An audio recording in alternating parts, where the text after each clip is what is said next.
Baik, terus perlu saya informasikan bahwa pada pagi hari ini Direktur Rumah Sakit Raden Matahir Jambi pada siang hari ini melakukan konferensi pers terkait adanya dugaan mahasiswi kedokteran Unja yang melakukan magang di rumah sakit diduga jadi korban pelecehan seksual oleh oknum perawat di Rumah Sakit Raden Matahir.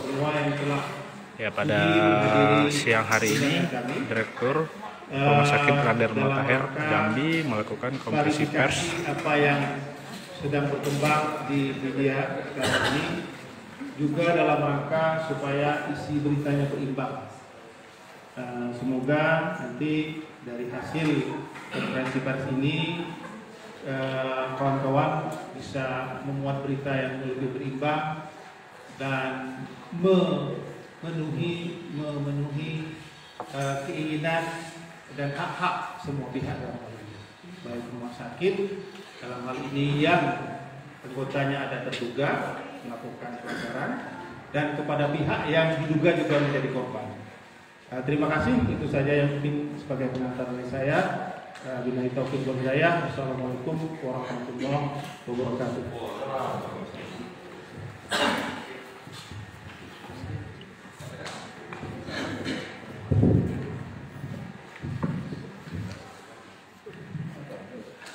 Ya, baik, terus kita akan mendengar penjelasan dari Direktur Rumah Sakit Raden Matahir Jambi terkait peristiwa yang sempat viral.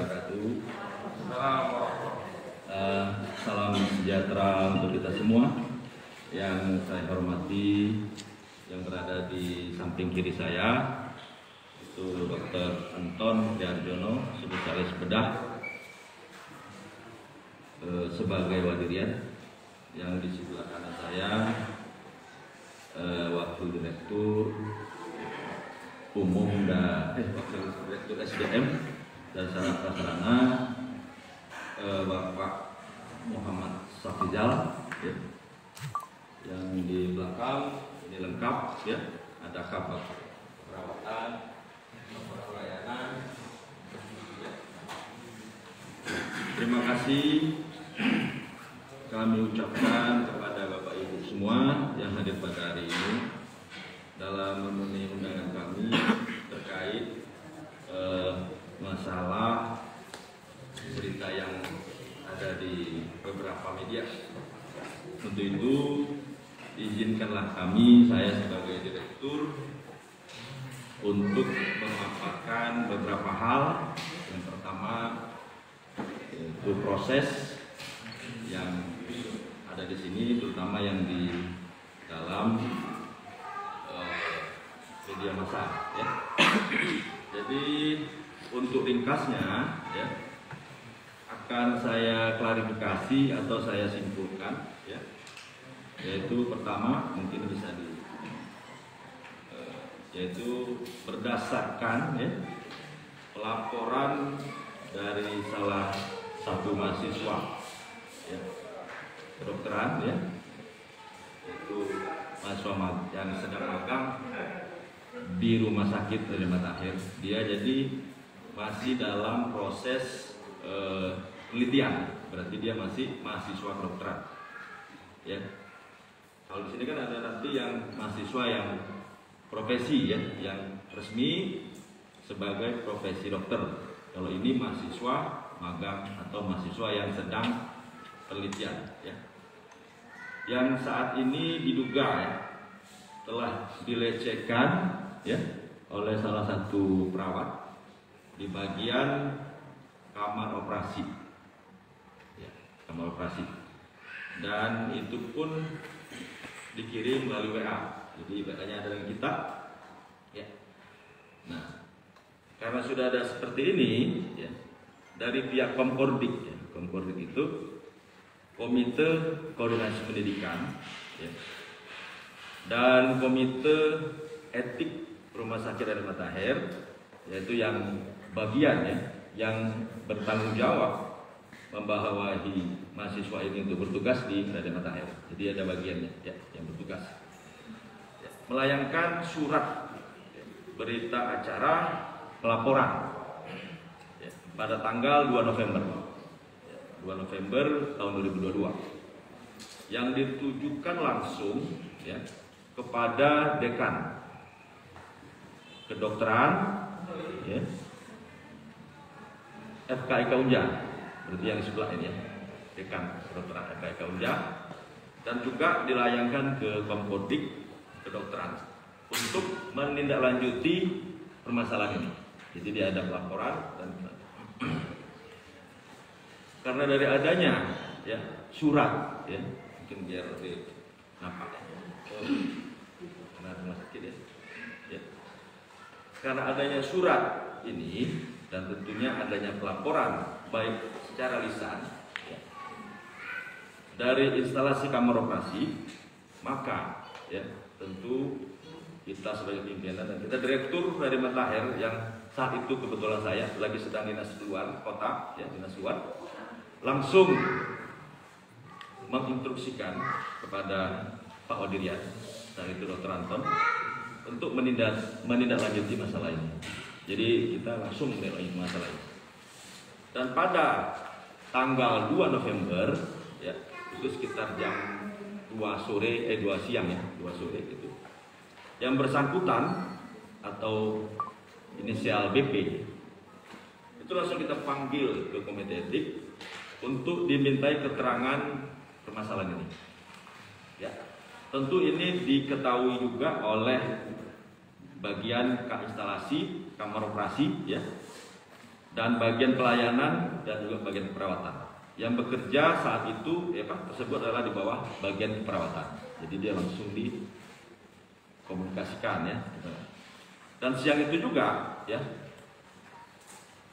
Pak Wadirian memanggil semua pihak. Kita panggil semua pihak, ya.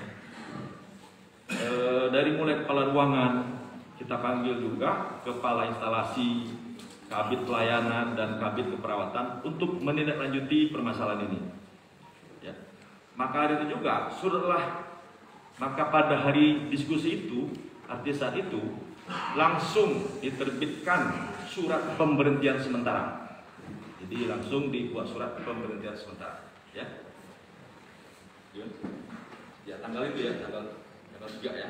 Jadi dalam hal ini tentu belum ada hasil hukum yang bersangkutan terutama. Jadi kita buat ini karena saat itu kita berikan pemberhentian sementara tanggal 3 ya, tahun 2022 November, dan ada hasil terlampir juga sambil menunggu ya investigasi proses hukum yang tetap berjalan.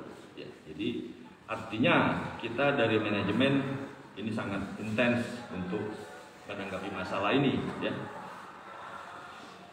Pada tanggal 3 ya, kalau nggak salah siang itu ya, orang tua yang bersangkutan, ada dokumennya saya kebetulan saya foto ya, itu langsung ketemu kami ya, dan kita terima di ruangan waktu di bawah ya, di Wadirian dan Wadirian SDM. Kebetulan saya juga ada beberapa ya pihak terkait yang, dan itu kita mendiskusikan ya, menceritakanlah tentang kejadian. Dan ini kita juga ada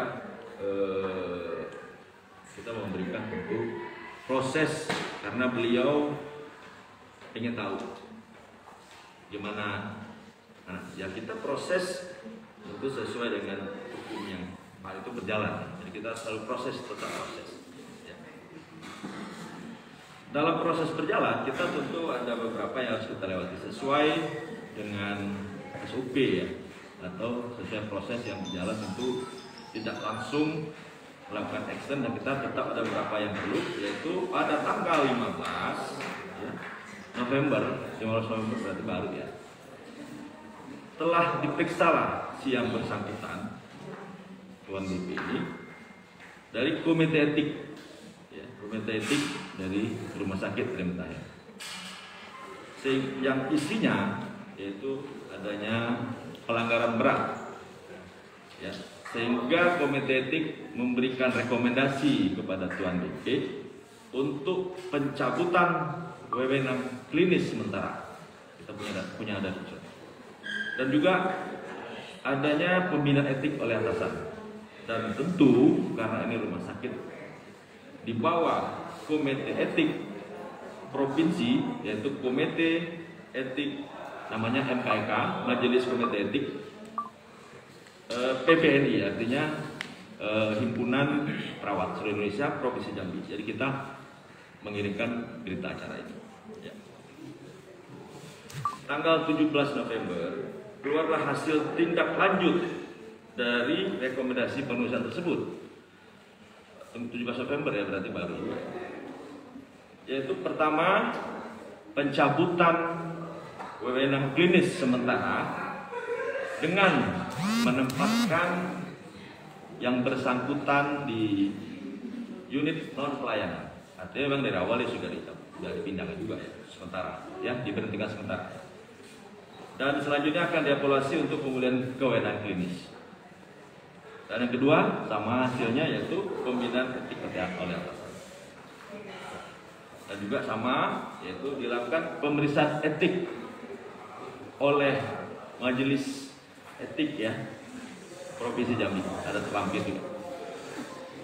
Yang terakhir tentu kita berkesimpulan dari semua proses ini, pihak Rumah Sakit Raden Matahir ya, itu tidak pernah ada pembiaran laporan tersebut. Artinya kita melakukan proses sesuai dengan aturan yang ada. Jadi kita Matahir tidak ada membiarkan, jadi tidak ada membiarkan kasus tersebut. Dan sampai hari ini juga itu masih berlanjut. Ya. Kami ya dari jajaran ya, terutama yang Raden Matahir, melakukan seluruhnya sesuai dengan proses dan prosedur yang ada. Ya. Mungkin itu yang bisa saya sampaikan. Ya. Wabillahi taufiq wal hidayah. Wassalamualaikum warahmatullahi wabarakatuh. Waalaikumsalam warahmatullahi wabarakatuh. Terima kasih Pak Dek. Oke, selanjutnya untuk sesi tanya jawab. Kita batasi dulu per sesi 3 orang untuk Bapak. Ini 1 dan duluan 2, 3. Jadi bisa dimulai. Betul, Pak.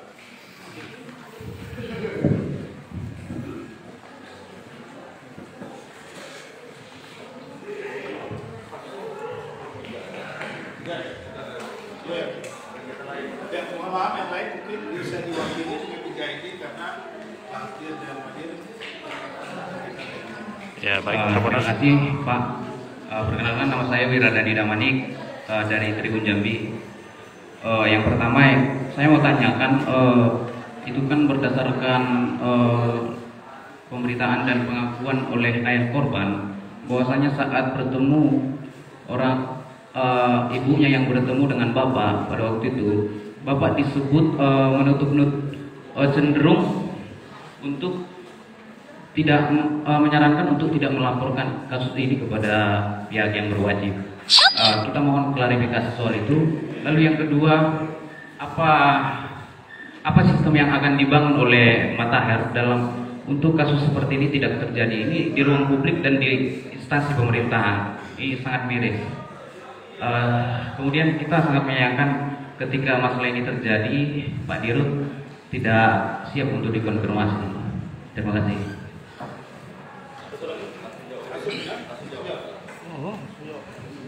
Terima kasih atas pertanyaan. Yang pertama tentu bukan saya tidak mau. Tentu saya harus membuat data ya. Jadi untuk pertanyaan ya, kita memang berkolaborasi atau datanglah ibu korban. Ini ada catatan. Mungkin fotonya ya. Jadi ada foto ya. Nah, ibunya korban ya. Dan kami tidak pernah melarang keluarga atau ibu bapaknya untuk melakukan kegiatan-kegiatan yang berhubungan dengan pengaduan. Karena kami hanya menerangkan saat itu adalah proses yang kami ambil, langkah-langkah kami sebagai manajemen. Jadi itu tidak benar ya. Kita juga saya sampaikan tadi dari awal, kita tidak. Kalau itu kan haknya keluarga, kita tidak boleh mengekang hak keluarga. Ya. Yang kedua, ya, langkah kami tentu sesuai dengan wewenang yang kami punya, menindaklanjuti dan seterusnya dengan ada data-data yang sesuai dengan SOP kita. Dan untuk membentengi ke depan, terima kasih atas masukan, kita harus memberikan pengawasan yang lebih ketat.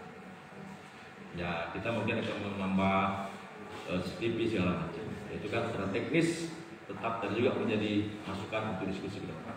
Dan insya Allah ke depan, ya pengawasan yang ketat. Mungkin itu saja ya yang ada yang lain. Silakan.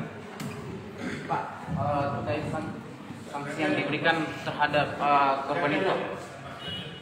Baik, izin saya Deki yang juga dari Jambi Independen. Pak Dirut, ini mungkin yang menjadi pertanyaan pertama status terduga pelakunya, Pak. Apakah ASN atau non? Ini saya tanyakan kepada Pak Sekda, tapi tidak ada jawaban. Kemudian Pak Sekda juga sudah menjelaskan bahwa akan menurunkan tim inspektorat untuk menelusuri masalah ini. Apakah sudah ada komunikasi Pak dengan pihak rumah sakit? Kemudian yang terakhir, sanksi dari rumah sakit kemudian kalau memang proses hukum berjalan dan akhirnya terduga pelaku ini tidak berjalan. Itu aja.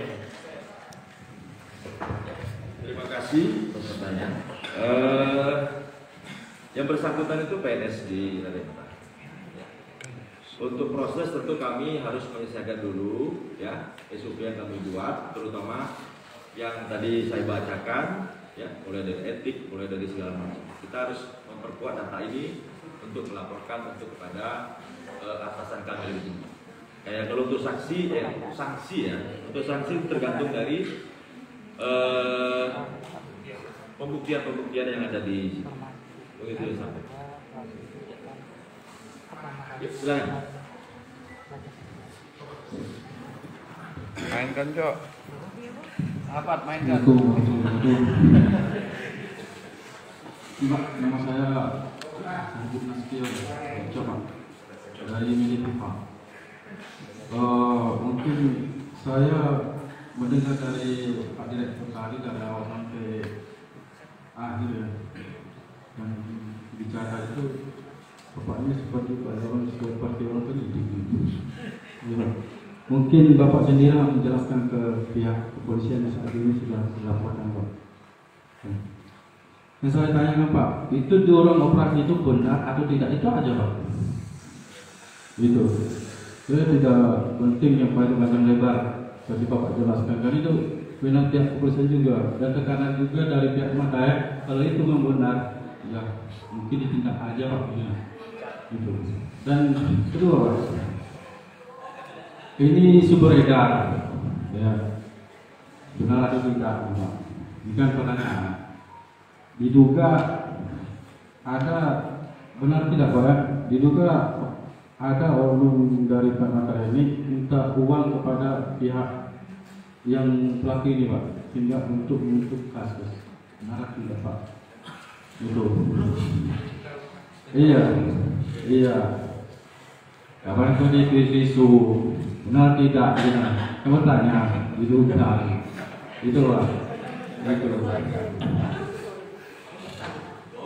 Iya. Itu kasus.